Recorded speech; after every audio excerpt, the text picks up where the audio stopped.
There comes a point in life where kindness feels like a vulnerability. When openness is met with betrayal and softness gets mistaken for weakness, that's when many begin to ask, is it better to be cold and strong than warm and wounded? This isn't about becoming heartless, it's about becoming selective. It's about strength that's shaped by scars, not bitterness. Let's talk about the 7 ways to become cold, not cruel, and strong, not reckless. 1. Cut the emotional excess. Most people are drowning in emotional overreactions. They respond to criticism with anger, to silence with insecurity, and to change with fear. Becoming cold means learning to delay emotional responses. It's not that you don't feel, it's that you choose when and how to respond. It's like sharpening a sword, removing the noise that dulls your edge too. Say no more often. Strength is the ability to walk away without guilt. Coldness is not isolation, it's clarity. When you start saying no to distractions, manipulations, and energy-draining relationships, you'll notice who respects your boundaries and who only benefits when you have none. The cold person doesn't explain their every move. They make moves that don't need explanation. 3. Control your expressions. The strongest people don't give away their emotional data. Stop broadcasting how you feel to the world that doesn't know what to do with your truth. Train your face to reflect focus. Train your tone to reflect intent. Your emotions are valuable. Treat them like currency. You don't hand it out freely. You invest it in the right environments. 4. Build discipline, not motivation. Strong people don't wait to feel like it. They follow systems. Coldness comes from reducing emotional dependence and increasing habit-driven action. Want to become mentally resilient? Wake up and do hard things, especially when you don't feel like it. The body follows the mind, but the mind respects only what's consistent. Be consistent. 5. Speak less, watch more. Silence is a powerful communicator. It makes people uncomfortable because it forces them to confront themselves. When you become quiet, you notice who dominates conversations, who avoids truth, and who's just loud to distract from their insecurity. Being cold means letting silence do the work that words cannot. 6. Walk alone when necessary. You won't grow if you keep trying to carry everyone with you.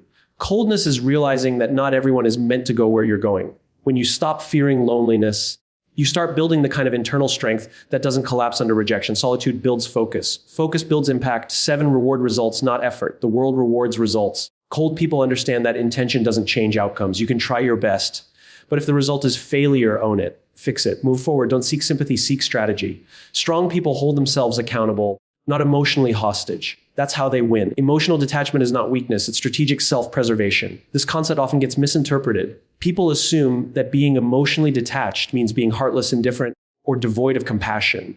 But the truth is, detachment is one of the most powerful tools for protecting your peace, your clarity, and your decision-making ability. It allows you to respond rather than react.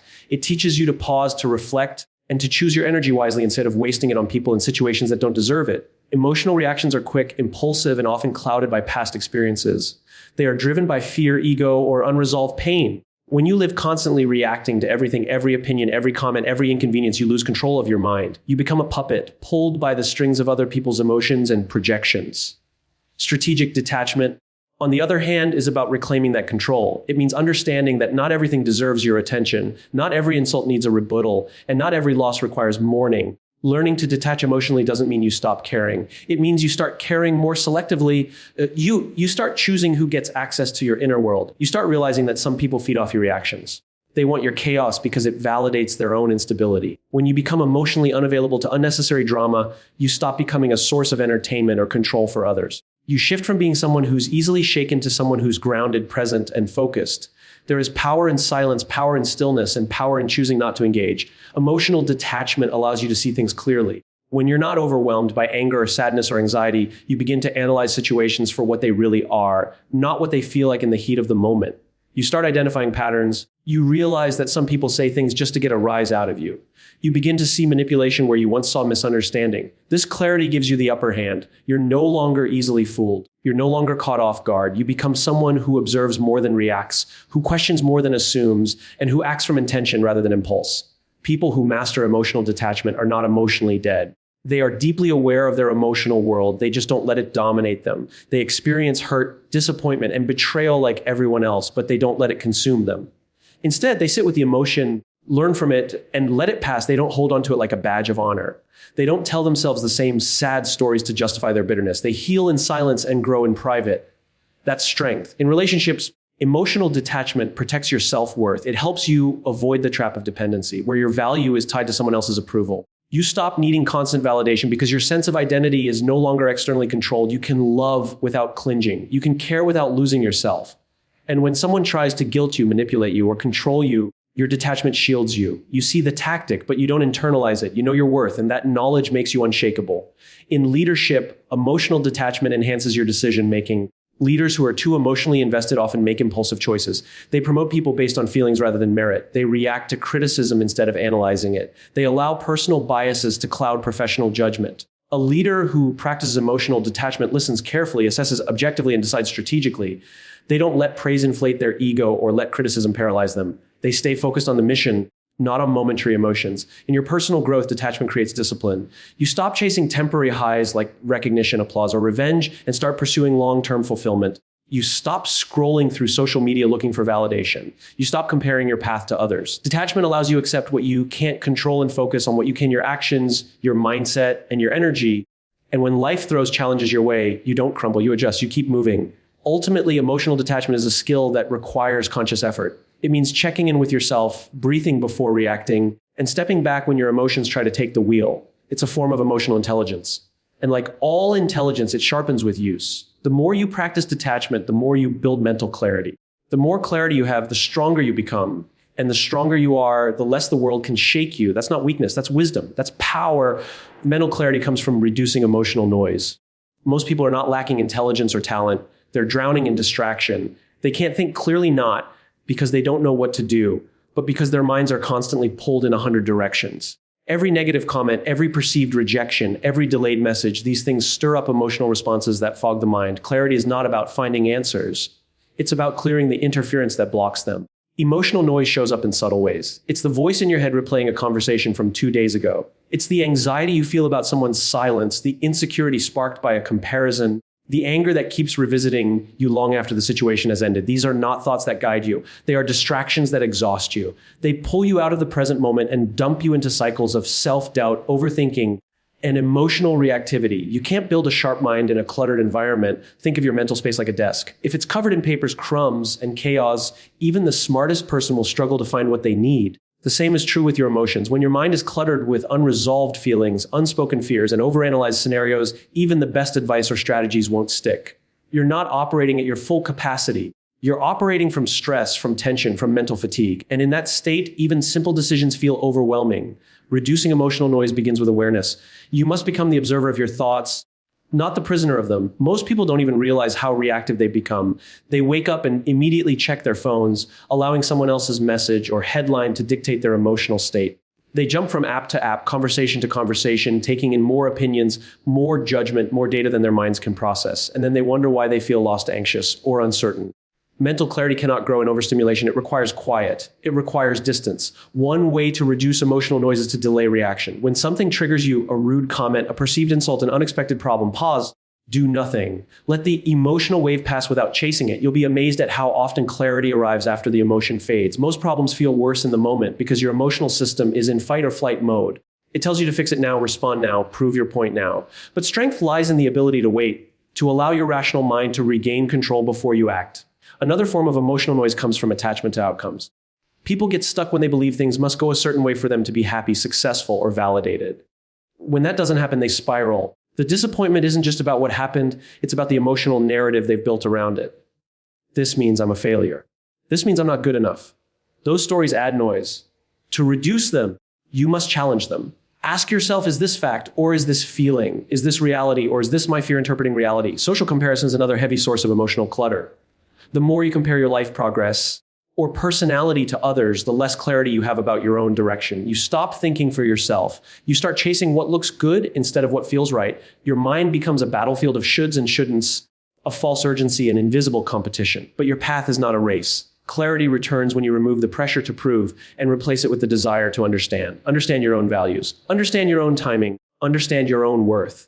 Clarity also depends on your ability to forgive, not just others, but yourself. Guilt, regret, and shame are some of the loudest emotional noises in the mind. They echo constantly. They distort how you see yourself and how you respond to the world.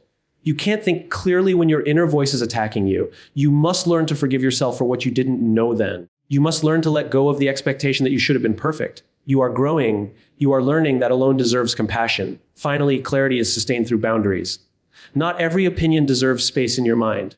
Not every problem belongs to you. Some people thrive in chaos and will try to pull you into it. Protect your peace. Say no to conversations that drain you. Say no to arguments that go nowhere. Say no to the need to always explain yourself. The more you say no to noise, the more you say yes to focus, to presence, to peace. And that's where clarity lies, not in the absence of thought, but in the presence of order. Strength is built by mastering discipline over desire. This truth often gets overlooked in a world that celebrates instant gratification. Everywhere we turn, we are encouraged to follow our passions, trust our feelings, and chase whatever brings us pleasure in the moment. But the uncomfortable truth is that long-term strength doesn't come from doing what you feel like doing. It comes from doing what needs to be done, even when every part of you wants to quit. Discipline is the muscle behind mental toughness. And like any muscle, it only grows under pressure, resistance, and consistency. Desire is natural. It's the pull toward comfort, indulgence, and reward. But when desire runs the show, it often leads to shortcuts, regrets, and shallow satisfaction. The strongest people are not the ones who feel less temptation. They are the ones who feel it fully and still choose what's necessary over what's easy. They don't wait for motivation to strike. They don't wait until they're in the perfect emotional state. They act on principle, not impulse. That's what gives them the edge.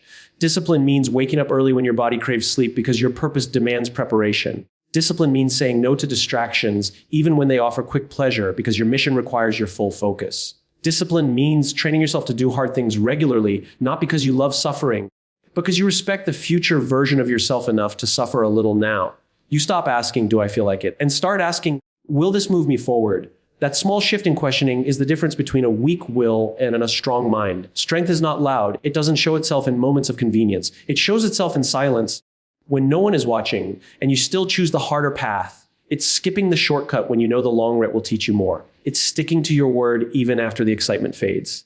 It's doing the work when inspiration is nowhere to be found. Desire wants the result. Discipline wants the process. And it's the process that makes you unshakable. You don't build strength by talking about it. You build it by showing up daily, relentlessly, and without excuses. Discipline doesn't ask how you feel, it asks what you committed to. And every time you follow through on a promise to yourself, you reinforce the belief that you are capable. That internal trust becomes your power source. But every time you let desire override discipline, that belief weakens. You teach yourself that your mood is more powerful than your mission, and that is a dangerous mindset to live in. People often confuse discipline with rigidity or self-punishment, but true discipline is rooted in self-respect. You don't stick to your standards because someone is watching or judging you. You do it because you understand what happens when you don't. You've seen the consequences of drifting, procrastinating, and chasing temporary pleasure. So now you build systems, you set boundaries, you remove temptations before they become problems. You don't rely on willpower alone. You create an environment where the disciplined choice becomes the obvious choice.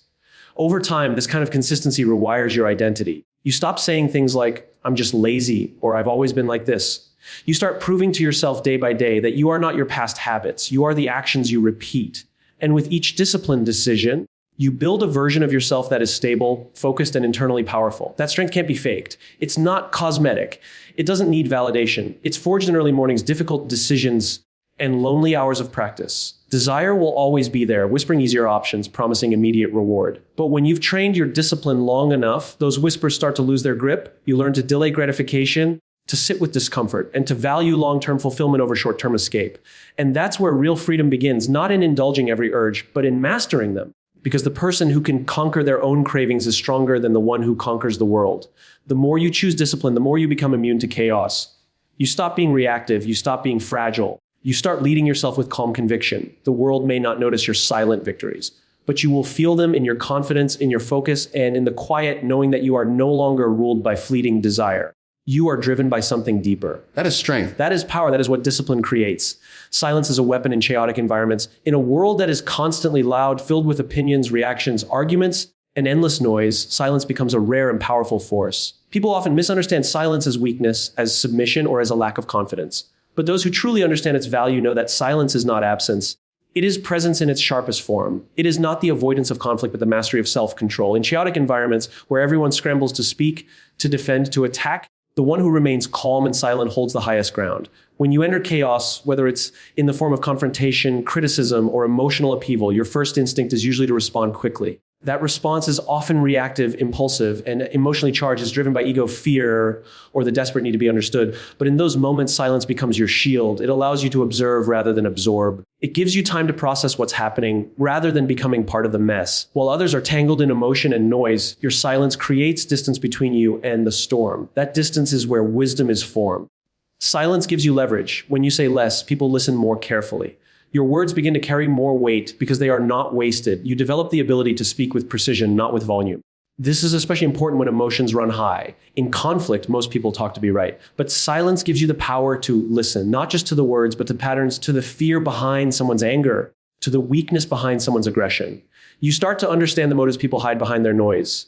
You stop getting manipulated by surface level drama because you see the deeper currents running beneath it. There is a discipline in silence that few are willing to embrace. It requires you to resist the urge to defend yourself every time you're misunderstood. It teaches you to let go of the need to control every narrative about you. In silence, you give up the need to be liked in exchange for the freedom to be focused. You stop reacting to every provocation because you realize that every reaction costs energy. In chaotic environments, energy is currency. The one who manages it with intention holds the power. When you stay silent, you force others to sit with their own discomfort. Most people aren't used to that. They expect engagement. They expect a response, a defense, an argument. When they don't get it, they reveal more about themselves than they intended. They become uncomfortable, anxious, and sometimes even unravel simply because they are not in control of your emotions. That's the power of silence. It gives you control over what you reveal, and when you reveal it, it keeps your hand hidden while everyone else plays theirs too early. Silence also sharpens your awareness. When you're not speaking, you're watching, listening, absorbing. You begin to notice the details others miss, the subtle shifts in tone, the contradictions in stories, the moments of insecurity behind someone's confidence. You see more, hear more, and understand more, not because you are louder, but because you are present. In silence, your perception deepens. And with that perception, your decisions become more strategic. There is strength in silence that noise cannot replicate. It builds your emotional resilience. It teaches you to be alone without being lonely. It allows you to reflect without being distracted. While others are constantly speaking just to be heard, you are processing, planning, preparing. You are not driven by reaction, but by intent. That intent becomes your compass in a world of chaos. And with it, you begin to respond from clarity, not confusion. People who master silence are often mistaken for passive. But silence is not passivity. It is a conscious decision to engage only when necessary and only in ways that create impact. It's the refusal to participate in pointless battles.